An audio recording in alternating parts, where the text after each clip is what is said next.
Hi hello. ಇವತ್ತು ನಾವು ಪ್ಲಾಸ್ಟಿಡ್ನಲ್ಲಿರುವಂತಹ 3 ವಿಧಗಳು.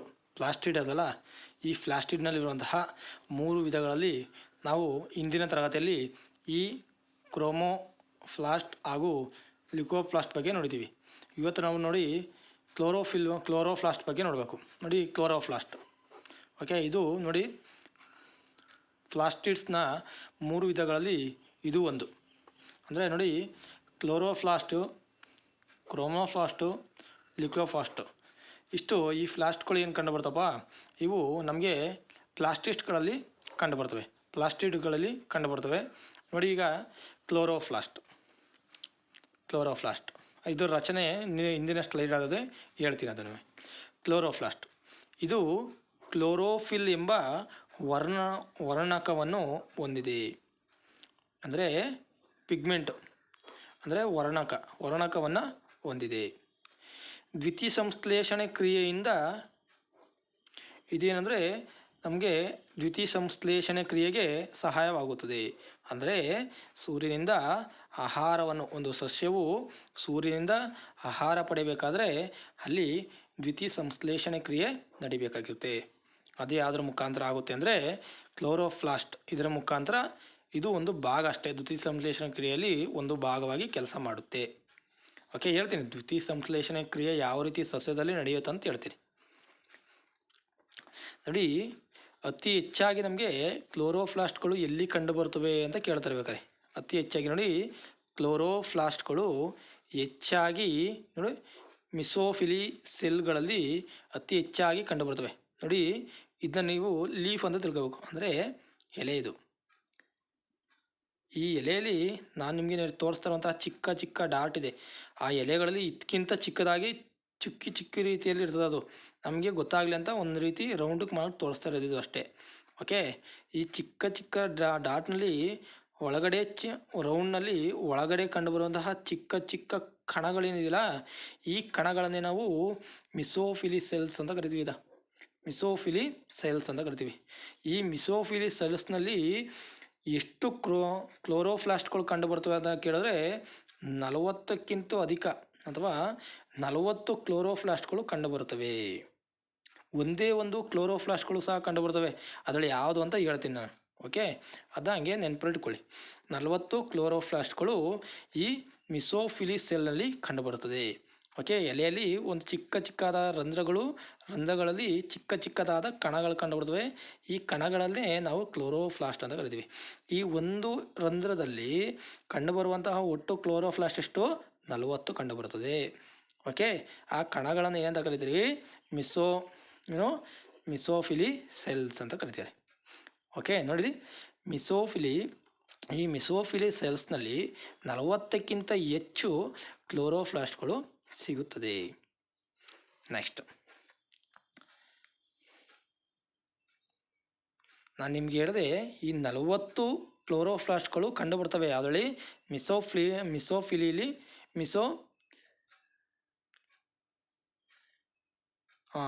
ಮಿಸೋಫೈಲಲ್ಲಿ ಏನಂದರೆ, ಮಿಸೋಫೈಲ್ ಸೆಲ್ನಲ್ಲಿ ಏನಂದರೆ 40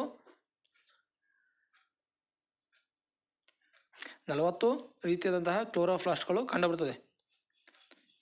ಅದೇ ರೀತಿ ಒಂದೇ ಒಂದು ಕ್ಲೋರೋಪ್ಲಾಸ್ಟ್ ಕಂಡುಬರುವಂತಹ ಒಂದು ಭಾಗ ಯಾವುದು ಅಂತ ಕೇಳಿದ್ರೆ ನೋಡಿ, ಕ್ಲೈಮೆಟೋಮೊನಾರ್ನಲ್ಲಿ ನೋಡಿ, ಕ್ಲೈಮೆಟೋಮೊನಾಸ್ನಲ್ಲಿ ಅಂದರೆ ಒಂದೇ ಒಂದು ಕ್ಲೋರೋಪ್ಲಾಸ್ಟ್ಗಳು ಕಂಡುಬರ್ತವೆ. ಇದರಿಂದಲೇ ಇವು ದ್ಯುತಿಸಂಶ್ಲೇಷಣೆ ಕ್ರಿಯೆಯನ್ನು ಮಾಡಿಕೊಳ್ಳುತ್ತವೆ. ಓಕೆ, ಕ್ಲೈಮೆಟೋಮೊನಾಸ್ನಲ್ಲಿ ಒಂದೇ ಒಂದು ಕ್ಲೋರೋಪ್ಲಾಸ್ಟ್ಗಳು ಕಂಡುಬರುತ್ತೆ. ಇದರಿಂದಲೇ ಇವು ಏನಿದೆಯಲ್ಲ, ಇವು ಏನು ಮಾಡ್ತದೆ ಅಂದರೆ ದ್ಯುತಿಸಂಶ್ಲೇಷಣೆಯ ಕ್ರಿಯೆಯನ್ನು ಪ್ರಾರಂಭ ಮಾಡಿ ಆಹಾರವನ್ನು ಪಡೆದುಕೊಳ್ಳುತ್ತದೆ. ಕ್ಲೋರೋಪ್ಲಾಸ್ಟ್ ರಿಬ್ಬನ್ ಶೇಪು ಯಾವ ಕ್ಲೋರೋಪ್ಲಾಸ್ಟ್ನಲ್ಲಿ ಇದೆ ಅಂತ ಕೇಳ್ತಾರೆ. ಕ್ಲೋರೋಪ್ಲಾಸ್ಟ್ಗೆ ವಿಧ ವಿಧ ಆದಂತಹ ಶೇಪ್ಗಳಿರ್ತವೆ. ಅದರಲ್ಲೂ ಒಂದಾದಂದ್ರೆ ಯಾವುದು ಅಂದರೆ ರಿಬ್ಬನ್ ಶೇಪು. ಈ ರಿಬ್ಬನ್ ಶೇಪ್ನಲ್ಲಿ ಕ್ಲೋರೋಪ್ಲಾಸ್ಟ್ನಲ್ಲಿ ಮಾತ್ರ ಕಂಡುಬರುತ್ತದೆ. ಅದು ಯಾವುದ್ರೊಳಗೆ ಕಂಡುಬರ್ತದೆ ಅಂತ ಕೇಳಿದ್ರೆ ನೋಡಿ, ಸ್ಪೈರೋಗೈರದಲ್ಲಿ ಮಾತ್ರ ನಮಗೆ ಈ ಕ್ಲೋರೋಪ್ಲಾಸ್ಟ್ನ ರಿಬ್ಬನ್ ಶೇಪ್ಗಳು ಕಂಡುಬರ್ತವೆ. ಯಾವ ರೀತಿ ರಿಬ್ಬನ್ ಶೇಪ್ಗಳು ಇರ್ತವೆ ಅಂದರೆ ನೋಡಿಲಿ, ಇದೇ ಸ್ಪೈರೋಗೈರ, ಇದೇನಂದರೆ ಸ್ಪೈರೋಗೈರ. ಇದು ಈ ಸ್ಪೈರೋಗೈರದಲ್ಲಿ ನಿಮಗೆ ನೋಡಿಲಿ ಅಂಕುಡೊಂಕಾದಂತಹ ಒಂದು ಚಿತ್ರಣ ಕಾಣ್ತಾ ಇದೆಯಲ್ಲ, ಇದನ್ನೇ ಏನಂತಾರೆ ಅಂದರೆ ರಿಬ್ಬನ್ ಶೇಪ್ ಅಂತ ಕರೀತಾರೆ. ಇದೆ ಈ ರಿಬ್ಬನ್ ಶೇಪ್ ಎಲ್ಲಿ ಕಂಡು ಬರುತ್ತಪ್ಪ? ನಮಗೆ ಸ್ಪೈರೋಗೈರದಲ್ಲಿ ಕಂಡುಬರುತ್ತದೆ. ಇದು ಕ್ಲೋರೋಪ್ಲಾಸ್ಟ್ನಲ್ಲಿರುವಂತಹ ಒಂದೇ ಒಂದು ರಿಬ್ಬನ್ ಶೇಪ್ ಆಗಿದೆ. ಓಕೆ, ಇದೇ ಒಂದೇ ಒಂದು ರಿಬ್ಬನ್ ಶೇಪ್ ಆಗಿದೆ. ಇದು ಅರ್ಥ ಆಯ್ತದಲ್ವಾ? ಕ್ಲೈಮೆಟೋಮೊನಸ್ ಇದೊಂದು ಇಂಪಾರ್ಟೆಂಟು, ಇದಾಗಿ ನೆನಪಿಟ್ಕೊಳ್ಳಿ. ಸ್ಪೈರೋಗೈರ ಇದನ್ನು ನೆನಪಿಟ್ಕೊಳ್ಳಿ. ಓಕೆ, ಮೆಸೋಫಿಲ್ ಸೆಲ್ಸು ಇದ್ರ ಬಗ್ಗೆ ನೆನಪಿಟ್ಕೊಳ್ಳಿ. ಅದೇ ರೀತಿ ಇದು ವರ್ಣಕ ಅಂದರೆ ಪಿಗ್ಮೆಂಟು, ಇದು ನೆನಪಿಟ್ಕೊಳ್ಳಿರಿ. ಇದು 3 ರೀತಿಯಾದಂಥ ಭಾಗಗಳು ಹೊಂದಿದೆ. ಯಾವುದು ನಮಗೆ ಪ್ಲಾಸ್ಟಿಡ್ಸ್ಗಳು 3 ರೀತಿಯ ಭಾಗವನ್ನು ಹೊಂದಿದೆ. ಓಕೆ, ಇದು ನೀಟಾಗಿ ನೆನಪಿಟ್ಕೊಳ್ಳಿ. ನೆಕ್ಸ್ಟು ನಮಗೆ ಯಾವ ರೀತಿ ಇದೆ ಅಂದರೆ ನೋಡಿ, ಕ್ಲೋರೋಪ್ಲಾಸ್ಟ್ ಬಗ್ಗೆ ಒಂದು ಸ್ಟ್ರಕ್ಚರ್ ಬಗ್ಗೆ ತಿಳ್ಕೊಬೇಕಲ್ವಾ? ಕ್ಲೋರೋಪ್ಲಾಸ್ಟ್ನ ಸ್ಟ್ರಕ್ಚರ್ ಬಗ್ಗೆ ತಿಳ್ಕೊಳ್ಳೋಣ. ಯಾವ ರೀತಿ ಇದೆ ಕ್ಲೋರೋಪ್ಲಾಸ್ಟ್ ಅಂತ. ನೀವು ಈ ಹೊರಭಾಗ ಏನು ಕಂಡುಬರ್ತಪ್ಪ, ಒಂದು ಎಲೆಯನ್ನು ತಗೊಂಡಾಗ ಎಲೆಯಲ್ಲಿ ಹಲವಾರು ಜೀವಕೋಶಗಳು ಕಂಡುಬರ್ತವೆ. ಓಕೆ, ಸಸ್ಯ ಜೀವಕೋಶ ಕಂಡುಬರುತ್ತದೆ. ಅದರಲ್ಲಿ ಒಂದೇ ಒಂದು ಜೀವಕೋಶ ತಗೊಂಡಾಗ ಸಸ್ಯ ಜೀವಕೋಶವನ್ನು ತೆಗೆದುಕೊಂಡಾಗ ನಮಗೆ ನೋಡಿ ಈ ರೀತಿಯಾದಂತಹ ಹೊರ ಪದರ ಕಂಡುಬರುತ್ತದೆ. ನಾವು ಇಂದಿನ ತರಗತಿಯಲ್ಲಿ ಪ್ರಾಣಿ ಜೀವಕೋಶದಲ್ಲಿ ಕಂಡುಬಂದಂತಹ ಮೈಟ್ರೋಕಾಂಡ್ರಿಯಾದಲ್ಲಿ 2 ರೀತಿಯಾದಂತಹ ಲೇಯರ್ಗಳು ಇದ್ದವು. ಅದೇ ರೀತಿ ಈ ಕ್ಲೋರೋಪ್ಲಾಸ್ಟಲ್ಲೂ ಸಹ 2 ರೀತಿಯಾದ ಲೇಯರ್ ಕಂಡುಬರುತ್ತದೆ. ಇದು ಒಂದು ಲೇಯರು, ಇದು 2ನೇ ಲೇಯರು. ನೋಡಿ, ಮೊದಲ ಭಾಗದ ಲೇಯರು, ಮೇಲಿನ ಭಾಗದ ಲೇಯರ್ನಾಗ ಏನಂತ ಕರೀತಾರೆ ಅಂದರೆ ಔಟರ್ ಮೆಂಬ್ರೇನ್ ಅಂತ ಕರೀತಾರೆ ಇದಕ್ಕೆ. ಓಕೆ, ಇದನ್ನ ಔಟರ್ ಮೆಂಬ್ರೇನ್ ಅಂತ ಕರೀತಾರೆ. ಅದೇ ರೀತಿ ಅದರ ಪಕ್ಕದಲ್ಲಿ ಒಳಭಾಗದಲ್ಲಿರುವಂತಹ ಮೆಂಬ್ರೇನ್ಗೆ, ಒಳಭಾಗದಲ್ಲಿರುವಂತಹ ಲೇಯರ್ಗೆ ಏನಂತ ಕರೀತಾರೆ ಅಂದರೆ ಇನ್ನರ್ ಮೆಂಬ್ರೇನ್ ಅಂತ ಕರೀತಾರೆ ಅದಕ್ಕೆ. ಓಕೆ, ಅದಕ್ಕೆ ಇನ್ನರ್ ಮೆಂಬ್ರೇನ್ ಅಂತ ಕರೀತಾರೆ. ನೋಡಿ, ಇಲ್ಲಿ ಇರುವಂಥ ಅಂದರೆ ಕ್ಲೋರೋಪ್ಲಾಸ್ಟ್ನಲ್ಲಿರುವಂತಹ ಖಾಲಿ ಭಾಗವನ್ನು ಏನಂದು ಅಂತ ಕರೀತಾರೆ. ನೋಡಿ, ಖಾಲಿ ಭಾಗದಲ್ಲಿ ಏನು ನಿಮಗೆ ಎಲ್ಲೆಲ್ಲ ಖಾಲಿ ಭಾಗ ಕಂಡುಬಿಡ್ತದಪ್ಪ, ಈ ಖಾಲಿ ಭಾಗವನ್ನು ನಾವು ಏನಂತ ಕರೀತೇವೆ ಅಂತ ಕೇಳಿದ್ರೆ ಸ್ಟ್ರೋಮಾ ಅಂತ ಕರಿತೇವೆ. ಕ್ವಶನ್ ಇದನ್ನೇ ಕೇಳಿರೋದು, ಕ್ಲೋರೋಪ್ಲಾಸ್ಟ್ನಲ್ಲಿರುವಂತಹ ಖಾಲಿ ಜಾಗವನ್ನು ಏನಂತ ಕರೀತಾರೆ ಅಂತ ಕೇಳಿದ್ದಾರೆ. ಏನಂತ ಕರೀತಾರೆ? ಸ್ಟ್ರೋಮಾ ಅಂತ ಕರೀತಾರೆ. ನೋಡಿ, ತಲಕಾಯ್ಡ್ ಅಂತ ವೆರಿ ಇಂಪಾರ್ಟೆಂಟ್. ಇದು ತಲಕಾಯ್ಡ್ ಒಂದು ರೀತಿ ಕಾಯಿನ್ ರೀತಿ ಇರ್ತದೆ. ನೋಡಿ, ಇಲ್ಲೆಲ್ಲ ಒಂದೊಂದು ರೀತಿ ಕಾಯಿನ್ಸ್ ಕಾಣ್ತೈತಲ್ವ ನಿಮಗೆ? ಕಾಯಿನ್ಸ್ಗಳ ನೋಡಿ ಯಾವ ರೀತಿ ಇದ್ದಾರೆ, ಇನ್ನೊಂದ್ಸಲ ಚಿತ್ರಣ ತೋರಿಸ್ತೀನಿ ನೋಡಿ. ಇದು ತಲಕಾಯ್ಡ್ ಯಾವ ರೀತಿ ಇರ್ತದೆ ಅಂದರೆ ನೋಡಿ, ಒಂದು ಕಾಯಿನ್ಸ್ ಥರ ಕಂಡುಬಿಡುತ್ತೆ. ನೋಡಿ, ಒಂದು ಕಾಯಿನ್, ಇದೇ ತಲಕಾಯ್ಡು. ಓಕೆ, ಈ ತಲಕಾಯ್ಡು ಇದ್ರ ಜೊತೆಗೆ ಇನ್ನೊಂದು ಕಾಯಿನು, ಇದ್ರ ಜೊತೆಗೆ ಇನ್ನೊಂದು ಕಾಯಿನು, ಈ ರೀತಿ ಜೋಡಣೆ ನಾಣ್ಯದ ರೂಪದಲ್ಲಿ ಜೋಡಣೆ ಆಗಿರ್ತದಲ್ಲಪ್ಪ. ಇದರಲ್ಲಿ ಒಂದೇ ಒಂದು ಭಾಗ, ಅದನ್ನು ನಾನು ಸಪ್ರೇಟಾಗಿ ಇಲ್ಲಿ ತೋರಿಸಿದ್ದೀನಿ ಅಷ್ಟೇ. ಓಕೆ, ನೋಡಿ, ಈ ಒಂದೇ ಒಂದು ಭಾಗ ಏನು ಕಂಡು ಬರ್ತಪ್ಪ, ಈ ಒಂದೇ ಒಂದು ಭಾಗವನ್ನು ಏನಂತ ಕರೀತಾರೆ ಅಂದರೆ ನೋಡಿ, ಈ ಒಂದೇ ಒಂದು ಭಾಗ ಅದಲ್ಲ ನೋಡಿ, ಈ ಒಂದೇ ಒಂದು ಭಾಗನ ಏನಂತ ಕರೀತಾರೆ ಅಂತ ಕೇಳ್ತಾರೆ. ಇದನ್ನೇ ನಾವು ತಲಕಾಯ್ಡ್ ಅಂತ ಕರೀತಾರೆ.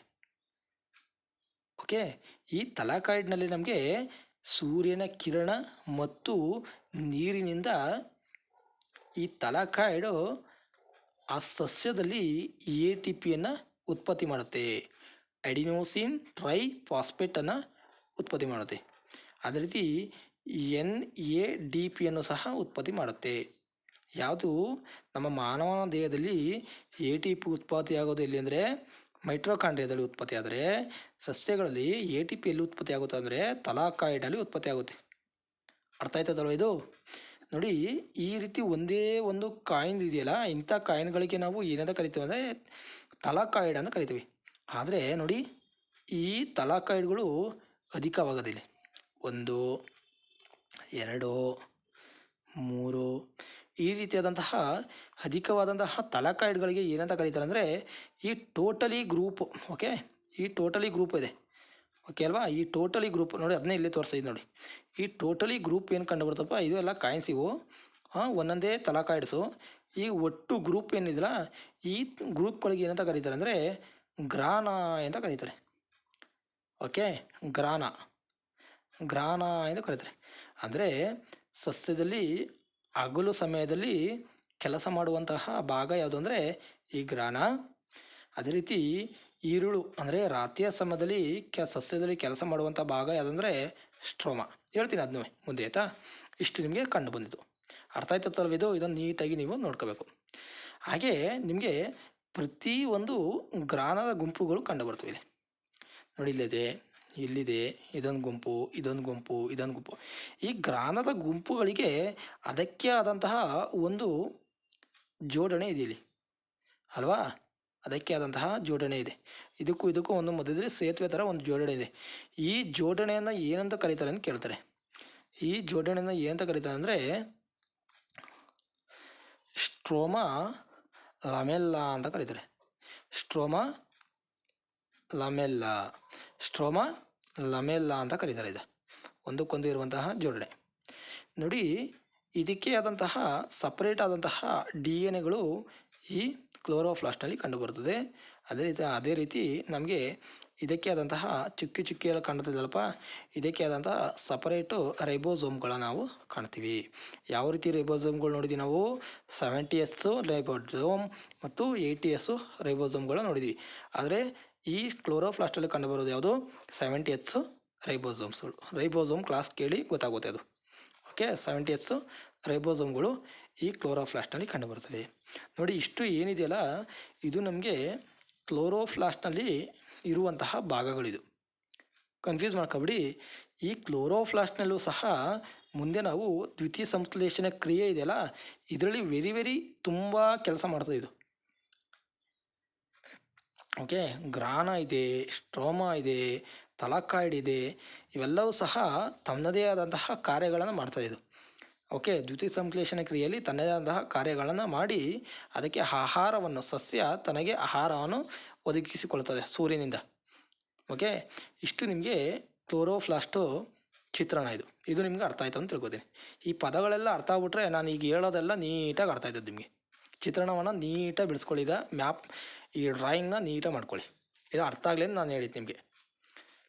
ನೋಡಿ, ಮುಂದೆ ಸಸ್ಯದ ಹಸಿರು ಬಣ್ಣಕ್ಕೆ ಕಾರಣವಾದ ಹಾಗೂ ದ್ವಿತೀಯ ಸಂಶ್ಲೇಷಣೆ ಎಂಬ ಕ್ರಿಯೆಗೆ ದ್ವಿತೀಯ ಸಂಶ್ಲೇಷಣೆ ಕ್ರಿಯೆ ಮೂಲಕ ಆಹಾರ ತಯಾರಿಸುವ ಕಣದಂಗ. ಹೌದು, ಕ್ಲೋರೋಪ್ಲಾಸ್ಟು ಯಾವುದೋ ಹಸಿರು ಬಣ್ಣಕ್ಕೆ, ಹಾಗೂ ಅದರಿಂದ ಏನಂದರೆ ದ್ವಿತೀಯ ಸಂಶ್ಲೇಷಣೆ ಕ್ರಿಯೆ ನಡೆಯುತ್ತೆ ಕಾಮನ್ ಆಗಿ. ಈ ಕಣದಂಗವು ಸೂರ್ಯನ ಶಕ್ತಿಯನ್ನು ಅಂದರೆ ಸೌರಶಕ್ತಿಯನ್ನು ರಾಸಾಯನಿಕ ಶಕ್ತಿಯಾಗಿ ಪರಿವರ್ತಿಸುತ್ತದೆ. ಸೌರಶಕ್ತಿಯನ್ನು ರಾಸಾಯನಿಕ ಶಕ್ತಿಯಾಗಿ ಪರಿವರ್ತಿಸುತ್ತದೆ. ಹಾಗೆ ನಿಮ್ಗೆ ಹೇಳಿದೆ, ಅದಕ್ಕೆ ಆದಂತಹ ತನ್ನದೇ ಆದ DNA ಮತ್ತು ರೈಬೋಸೋಮ್ಸ್ಗಳನ್ನು ಹೊಂದಿರುತ್ತದೆ. Very important. ನೋಡಿ, ಕ್ಲೋರೋಫಿಲ್ನಿಂದ ತುಂಬಿರುವಂತಹ ರಚನೆ, ಕ್ಲೋರೋಫಿಲ್ ಏನು ಹಸಿರು ಬಣ್ಣ ಇದೆಯಲ್ಲ, ಈ ಹಸಿರು ಬಣ್ಣ ಈ ಕಾರಣ ಯಾವುದು? ಕ್ಲೋರೋಫಿಲ್. ಈ ಕ್ಲೋರೋಫಿಲ್ ಒಳಗಡೆ ಒಂದು ರಚನೆ ತುಂಬಿರ್ತದೆ. ಅದೇ ಯಾವುದು ಅಂದರೆ ತಲಾಕಾಯ್ಡ್. ಹೇಳಿದ್ನಲ್ಲ, ತಲಾಕಾಯ್ಡ್ ಯಾವುದಪ್ಪ? ತಲಾಕಾಯ್ಡು ನೋಡಿ, ಇಲ್ಲಿ ಹೇಳಿದ್ನಲ್ಲ, ಇಲ್ಲಿ ಒಂದು ಚಿಕ್ಕದಾಗಿ ಒಳಗಡೆ ಏನು ಕಂಡು ಬರ್ತದೆ ಅದೇನೇ ತಲಾಕಾಯ್ಡ್ ಅಂತ ಕರಿತೀವಿ. ಒಂದು ನಾಣ್ಯ, ಕಾಯಿನ್ಸ್ ರೀತಿ ಇರ್ತದೆ ಅದು. ಓಕೆ, ಅದು ನಮಗೆ ಕ್ಲೋರೋಫಿಲ್ನಿಂದ ತುಂಬಿರುವಂತಹ ಒಂದು ರಚನೆಗೆ ತಲಾಕಾಯ್ಡ್ ಅಂತ ಕರೀತಾರೆ. ನೋಡಿ, ತಲಾಕಾಯ್ಡ್ಗಳು ಒಂದರ ಮೇಲೊಂದರಂತೆ ಜೋಡಿಸಲ್ಪಟ್ಟು ಉಂಟಾಗಿರುವ ಬಂಡಲಿನಂತಹ ರಚನೆ. ನೋಡಿ, ಒಂದರ ಮೇಲೊಂದು ಇದೈತೆ, ಇದ್ರ ಮೇಲೊಂದು, ಇದ್ರ ಮೇಲೊಂದು, ಇದ್ರ ಮೇಲೊಂದು, ಒಂದರ ರೀತಿ ಒಂದರಂತೆ ಜೋಡಿಸಲ್ಪಟ್ಟಂತಹ ಒಂದು ಬಂಡಲಿನ ರೀತಿಯಲ್ಲಿ ಆಗಿದೆ ಅಲ್ವಾ ತಲಾಕಾಯ್ಡ್. ಓಕೆ, ನೆಕ್ಸ್ಟ್ ನೋಡಿ, ಗ್ರಾನಗಳು ಸ್ಟ್ರೋಮಾ ನಾಮಿಲ್ಲೆ ಎಂಬ ರಚನೆಗಳ ಮೂಲಕ ಪರಸ್ಪರ ಸಂಪರ್ಕವನ್ನು ಹೊಂದಿದೆ. ಗ್ರಾನಗಳು ಅಂತ ಯಾವ್ದನ್ನ ಅಂದಿದ್ದೀವಿ ನೋಡಿ. ಈ ಏನು ಟೋಟಲು ನಮಗೆ ತಲಾಕಾಯ್ಡ್ಗಳನ್ನು, ಟೋಟಲ್ ತಲಾಕಾಯ್ಡ್ಗಳನ್ನು ಗ್ರಾನಗಳಿಂದ ಕರೆದಿದ್ದೀವಿ. ಇದೇ ಅದು ಗ್ರಾನಗಳು ಅಂತ ಕರೆದಿದ್ದೀವಿ. ಟೋಟಲ್ ಗ್ರಾನಗಳು. ಇದರ ಜೋಡಣೆಯನ್ನು ನಾವು ಏನಂತ ಹೇಳಿದ್ದೀವಿ ಇಲ್ಲಿ? ಸ್ಟ್ರೋಮಾ ಲಾಮೆಲ್ಲಾ. ಅದನ್ನೇ ಹೇಳಿರೋದು. ಸ್ಟ್ರೋಮಾ ನೋಡಿ, ಸ್ಟ್ರೋಮಾ ಲಾಮೆಲ್ಲೆ, ಲಾಮೆಲ್ಲೆ ಅಂತ ಕರೆದಿದ್ದಾರೆ ಇದು. ಓಕೆ, ಅದೇ ಇಲ್ಲಿ ಸ್ಟ್ರೋಮಾ ಲಾಮೆಲ್ಲೆ, ವೆರಿ ಇಂಪಾರ್ಟೆಂಟ್ ಇದು. ಅರ್ಥ ಇದ್ದಲ್ವ? ಈಗ ನಾನು ಒಂದೊಂದೇ ಹೇಳ್ತಾ ಇದ್ದೀನಿ, ಹಾಗೆ ಸೂಕ್ಷ್ಮವಾಗಿ ನೋಡ್ಕೊಂಡಿರ್ತಾರೆ. ಗ್ರಾನಗಳಲ್ಲಿರುವಂತಹ ಪರಸ್ಪರ ಸಂಬಂಧವನ್ನು ಇರುವಂತಹ ರಚನೆಗೆ ಏನೆಂದು ಕರೀತಾರೆ ಎಂದು ಕೇಳ್ತಾರೆ. ಸ್ಟ್ರೋಮಾ ಲಾಮೆಲ್ಲೆ, ಸ್ಟ್ರೋಮಾ ಲಾಮೆಲ್ಲೆ ಅಂತ ಕರೀತಾರೆ. ನೋಡಿ, ಗ್ರಾನ ಬೆಳಕು ಪ್ರಕ್ರಿಯೆಯಲ್ಲಿ ಏನು ನಡೆಸುತ್ತದೆ ಅಂದರೆ ತನ್ನ ಕೆಲಸವನ್ನು ನಡೆಸುತ್ತದೆ. ಗ್ರಾನವನ್ನು ಏನಂತ ಕರೆದಿದ್ದಾರೆ ಅಂದರೆ ಸೌರ ಪಟ್ಟಿಕೆಗಳು ಅಂತ ಕರೆದಿದ್ದಾರೆ. ಓಕೆ, ಆಗಲೇ ಹೇಳಿದೆ ಕ್ಲೋರೋಪ್ಲಾಸ್ಟ್ನಲ್ಲಿರುವ ಖಾಲಿ ಸ್ಥಳಕ್ಕೆ ಏನಂತ ಕರೀತಾರೆ ಅಂದರೆ ಖಾಲಿ ಜಾಗಕ್ಕೆ ಸ್ಟ್ರೋಮಾ ಎಂದು ಕರೆದಿದ್ದಾರೆ. ಯಾವುದಪ್ಪ? ಸ್ಟ್ರೋಮಾ. ನೋಡಿ, ಈ ಖಾಲಿ ಜಾಗ ಇದೆಯಲ್ಲ, ಇದನ್ನೇನಂತ ಕರೀತಾರೆ ಅಂದರೆ ಸ್ಟ್ರೋಮಾ ಎಂದು ಕರೆದಿದ್ದಾರೆ ಖಾಲಿ ಜಾಗಕ್ಕೆ. ಅರ್ಥ ಆಯ್ತಲ್ವಾ? ಈ ಸ್ಟ್ರೋಮಾದಲ್ಲಿ ഇരുಳು ಅಂದರೆ ರಾತ್ರಿಯ ಪ್ರಕ್ರಿಯೆ ನಡೆಯುತ್ತದೆ. ಸಸ್ಯ ರಾತ್ರಿಯ ಟೈಮಲ್ಲಿ ಆಹಾರವನ್ನು ಪಡಿಬೇಕಾದ್ರೆ ಈ ಸ್ಟ್ರೋಮಾ ರಾತ್ರಿಯ ಕ್ರಿಯೆಯನ್ನು ನಡೆಸ್ತದೆ. ಅದೇ ರೀತಿ ಬೆಳಕು ಪ್ರಕ್ರಿಯೆಯಲ್ಲಿ ನಡೆಸುವಂಥದ್ದು ಯಾವುದು? ಗ್ರಾನ ಬೆಳಕು ಅಂದರೆ ಹಗಲಿನ ಟೈಮ್ನಲ್ಲಿ, ಸ್ಟ್ರೋಮಾ ರಾತ್ರಿಯ ಟೈಮಲ್ಲಿ ನಡೆಸ್ತದೆ. ವೆರಿ ಇಂಪಾರ್ಟೆಂಟ್, ತಿಳ್ಕೊಳ್ಳಿ.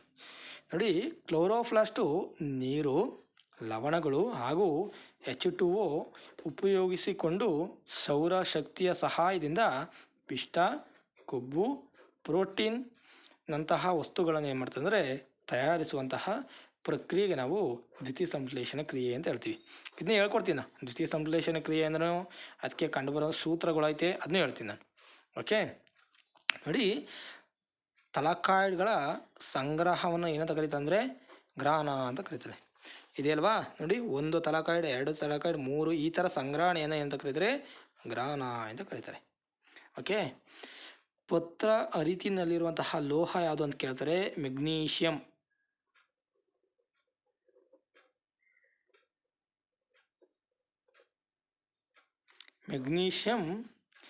ಪತ್ರ ಹರಿತಿನಲ್ಲಿರುವಂತಹ ಲೋಹ ಯಾವುದು ಅಂದರೆ ಮೆಗ್ನೀಷಿಯಂ ಅಂತ ಹೇಳಬೇಕು. ಓಕೆ, ಸಸ್ಯಗಳ ವಿವಿಧ ಬಣ್ಣಗಳಿಗೆ ಕಾರಣವಾದಂತಹ ಲೋಹ ಯಾವುದು ಅಂತ ಕೇಳಿದ್ರೆ ಲೋಹ ಕೇಳ್ತಾರೆ ಇಲ್ಲಿ. ಓಕೆ, ಲೋಹ ಯಾವುದು ಅಂತ ಕೇಳವ್ರೆ. ಓಕೆ, ಯಾವುದು ಅಂದರೆ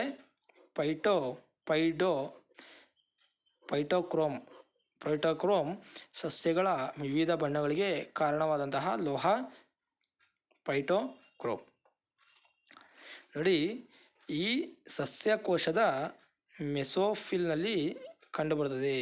ಮೆಸೋಫಿಲ್ಲು ಎಲ್ಲಪ್ಪ ಕಂಡುಬರುತ್ತೆ ಅಂತ ಕೇಳಿದ್ರೆ ಸಸ್ಯ ಕೋಶಗಳಲ್ಲಿ ಈ ಮೆಸೋಫಿಲ್ಲು ಕಂಡುಬರುತ್ತದೆ. ಸ್ಟ್ರೋಮಾ ಮತ್ತು ಗ್ರಾನ ದ್ವಿತೀಯ ಸಂಶ್ಲೇಷಣೆಯಲ್ಲಿ ಪಾಲ್ಗೊಳ್ಳುತ್ತದೆ. ಸ್ಟ್ರೋಮಾ ನೈಟ್ ಹೊತ್ತು ಆದರೆ ಇದು ಡೇ ಟೈಮಲ್ಲಿ ತಮ್ಮ ಕಾರ್ಯವನ್ನು ಮಾಡುತ್ತದೆ. ದ್ವಿತೀಯ ಸಂಶ್ಲೇಷಣೆ ಇಲ್ಲಿ ನಡೆಯುವುದರಿಂದ ಸಸ್ಯದ ಅಡುಗೆ ಕೋಣೆ ಎಂದು ಕರೆಯುತ್ತಾರೆ. ಯಾವ್ದನ್ನ? ಕ್ಲೋರೋಪ್ಲಾಸ್ಟನ್ನು ಸಸ್ಯದ ಅಡಿಗೆ ಕೋಣೆ, ಸಸ್ಯದ ಅಡಿಗೆ ಮನೆ ಅಂತ ಯಾವ್ದನ್ನ ಕರೀತಾರೆ ಅಂದರೆ ಈ ಕ್ಲೋರೋಪ್ಲಾಸ್ಟನ್ನು ಕರೀತಾರೆ. ನೋಡಿ, ಗ್ರಾನ ಹೇಳಿದ್ದೀನಿ ಹಗಲು ಸಮಯದಲ್ಲಿ ಕಾರ್ಯನಿರ್ವಹಿಸುತ್ತದೆ. ಓಕೆ, ಗ್ರಾನ ಹಗಲು ಸಮಯದಲ್ಲಿ ಏನು ಮಾಡ್ತದೆ ಅಂದರೆ ಕಾರ್ಯನಿರ್ವಹಿಸುತ್ತದೆ. ಇಷ್ಟು ನಾವು ಕ್ಲೋರೋಪ್ಲಾಸ್ಟ್ ಬಗ್ಗೆ ಅಧ್ಯಯನ ಮಾಡಿದ್ದೀವಿ. ನೀಟಾಗಿ ಇದೊಂದ್ಸಲ ನೀಟಾಗಿ ನೋಟ್ಸ್ ಮಾಡ್ಕೊಳ್ರಪ್ಪ. ವೆರಿ ಇಂಪಾರ್ಟೆಂಟು, ಅದಕ್ಕೋಸ್ಕರ ನಿಧಾನಕ್ಕೆ ಹೇಳಿದ್ದೀನಿ ಇದೆ.